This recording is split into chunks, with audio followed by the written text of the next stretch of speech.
Vipi, naitwa Mr. House Decoration. Bwana, lile zoezi letu la kuprotect yale maji ambayo yalikuwa yanaingia kwenye hii fence kwa ndani, nadhani kwa sasa hivi deal done.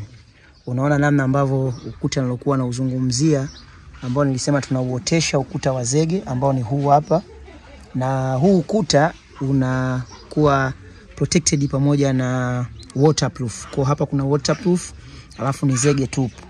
Unaona ambao lina cement kali, lakini pia kuna hii nylon ambayo yenyewe nayo inazuia maji kuingia huko. Lakini hapa chini na kwenye nako kuna lizege ile ambalo limemwagwa.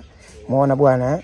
Kwa hiyo kwa sasa hivi, kesho hapa tukishatoa hii mbao zetu, tunachukua ile kifusi tunalirushia hapa mpaka level hii hapa. Kwa hiyo huku tena biashara ya maji kuvuka kwenye ukuta kwenda huku, nadhani litakuwa limeisha kabisa. Kwa hiyo kama una changamoto kama hii, fanya jambo kwa mfumo huu, utakuja kunikumbuka. Maana yake madhara ya maji yakiwa yanaingia upande wa pili, maana yake utakuwa kila siku ni mtu wa kufanya repair ya rangi, repair ya skimming, kwa sababu unaweza ukaona kawaida, lakini ukija kufanya finishing ya ukuta wako ndo utaona kero sasa, kwa sababu ukipaka rangi itabanduka, ukiweka skimming pia itabanduka. Kwa hiyo mwisho wa siku ni heri uka protect mazingira ya ukuta wako wa fence vizuri, ili kujilinda na maji ama unyevunyevu ambao unaotokea kwa ndani. Kwa mpaka hapo nadhani tumemaliza, lakini huku nako tumeweza kumwaga kijamvi hichi kwa ajili ya maji yaweze kupita tu, yasiweze kutuama na kanyonya